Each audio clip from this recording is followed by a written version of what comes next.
Rev up your engine.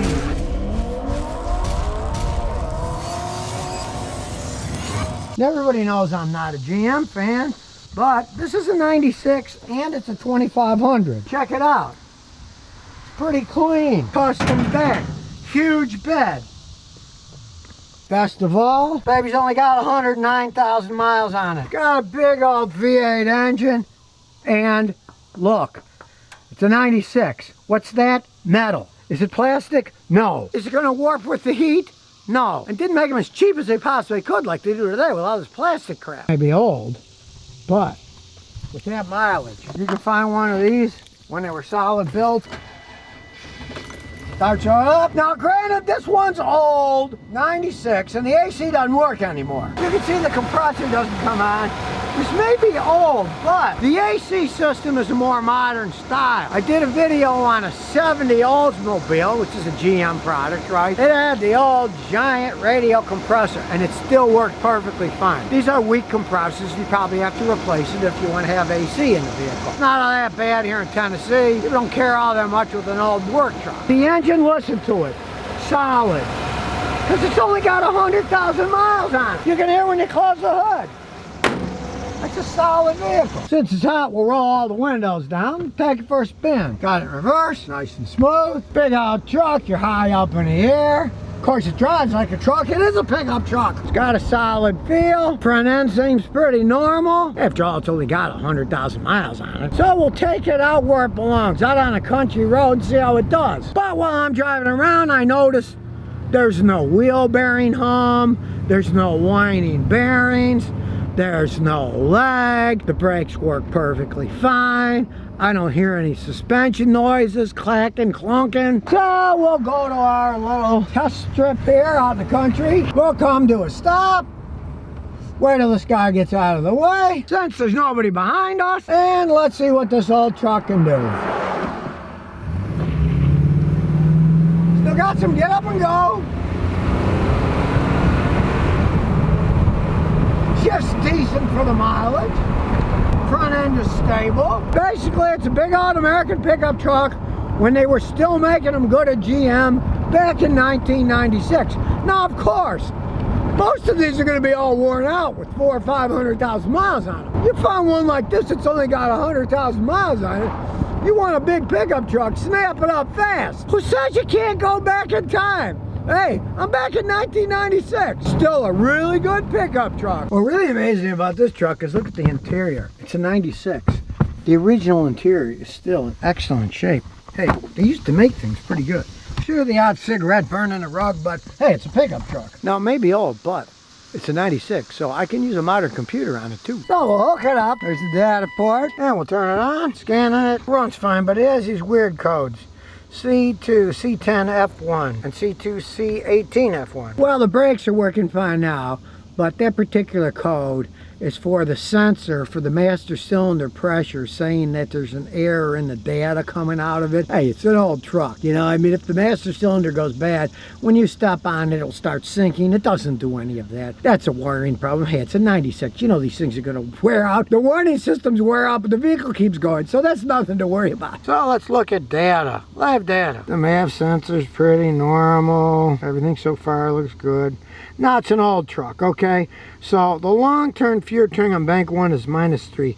So it's running a little rich on bank number 1. It's an old truck, right? But look at the long-term fuel turning on bank 2, it's 0. That's why it's got a little bit of a roll at an idle, because bank 1 probably got a leaky injector. You can try cleaning them, but bank 2 is running perfect. So yeah, it runs a little rich on bank 1. Maybe the fuel injector is maybe a little dirty. Run a little cleaner, but otherwise the truck runs really fine. And a pretty good truck with that low mileage. Now yes, it's a vortex system, and you can see one side's running a little bit rich. At some point in time, it's probably going to have that vortex fuel injection system replaced. It's all plastic stuff inside the engine. Eventually the plastic's going to go bad, but it's a doable job. Yeah, you'll pay $1,000-something to do it, but then away you go. And it runs good enough now. It doesn't need anything right now, but in the future it'll probably need that. But I mean, really, you're looking at $70,000 new pickups, so you put $1,000 or so in it over the years.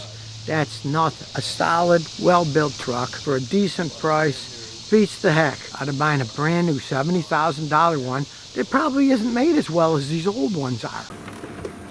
And here's some bonus questions and answers. Big Mama 68 says, what'll happen if I use a spark plug 9 follower and number 6 on my Chevy Silverado because I have oil and misfire? You put an extender, the spark plug goes up higher. So it might not get as much oil. It may not run exactly perfectly, especially at idle, but you got 212,000 miles. If you wanted it to run evenly, you'd have to put 8 extenders, 1 on each one, so they're all exactly the same again. But let's face it, you got 212,000 miles on an '08 Silverado. It's only gonna last so long, right? It's got a certain lifespan that's as long as it's gonna last. Go ahead, and if it works, drive it, see how long it lasts, because eventually the engine's just gonna burn up and you have to replace it. You might squeeze a little bit more mileage out of it. I mean, go ahead and see what happens if it runs better. A lot of times it'll make them run better for a little bit of time. You're still gonna have to change the spark plugs out every so often because they're gonna be clogged up with oil, but it can make them last a bit longer, just like your engine's only got a bit left anyway, so what the heck. Bishun55 says, I got 2018 Mustang, the long-term fuel trim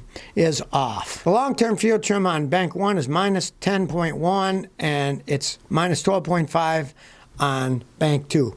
All right, okay, you got a V8 engine. One's running a little bit richer than the other, but it is running rich on both sides. First thing I'd check would be the fuel pressure regulator. If it's given it too much fuel, that's what's going to happen, and both sides are going to run rich. And then it's got to subtract fuel. If you're really unlucky, it could be all the injectors just worn and they're dribbling in. But normally, if both sides, I mean, minus 10 and minus 12 are close enough that something's affecting all of them, which could be the fuel pressure regulator, or you got a massive leak somewhere where extra fuel's getting into the engine, or you might even check the mass airflow sensor. It could be, if that's wrong, it's going to make them run rich, so it's going to have to subtract a bunch of fuel both sides. They don't cost all that much. You go to a place like AutoZone and get a new one, put it in. If it fixes it, great. And if it's still exactly the same, they have a pretty good liberal return policy at a lot of those stores like AutoZone. You just say, oh, no, it didn't work, and then they'll give you your money back. You can try something else. I've had people do that for years. That's the one advantage of stores like that. At most stores, you go to a dealership and they're just going to, for a dealership, you buy it. They're not going to let you return the thing, but a lot of the auto parts stores will. So you could try it. If it didn't work, you could take it back. And that would be the quickest, easiest thing to do. I'd try that first. And if not that, then easily it could be the fuel pressure regulators dripping a little and sending too much fuel to the whole thing. But that is way too rich. When it's subtracting that much fuel, you do have a problem. Flynn Reese says, I think I got a blown head gasket. I got a 05 Volvo V70 with a blown head gasket. That's what I was told, because the mechanic said there's hydrocarbons in the cooling system and said I should throw the engine and buy another, but it's a T5 with a turbo and it's hard to find one. Should I scrap it or replace it?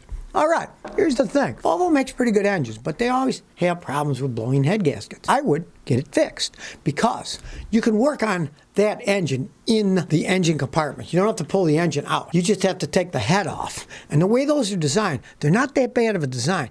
You can get the intake and the exhaust off on the vehicle and get like wires or something to, when you unbolt them, to pull them to the side and hold them. Then you can take the head off, put a gasket in, put the head back on, put the exhaust manifold and the intake manifold back on. It can be done. I've done it by myself. I'm not that strong, because instead of having to pull all that crap off, you can just unbolt the exhaust, unbolt the intake, move it out of the way, wire it to the fenders or something so it doesn't get in your way, then pull the head off, gasket, and put it back together. I've done those, and they're not that hard to do. I would do that. What the heck? They're solid engines. They generally never warp the heads of the blocks. I would just replace the gasket. You get a head gasket kit with all the other gaskets too while you're in there. But I would replace the head gasket if I were you. They're good engines, and a lot of times they just blow like that. John Grannis says, Scotty, I'm surprised your son didn't become a mechanic like you. Did you steer him away from it? No, he actually was, but in 101st Airborne. Learned to be an aircraft mechanic on the Chinooks, and he ended up as chief engineer.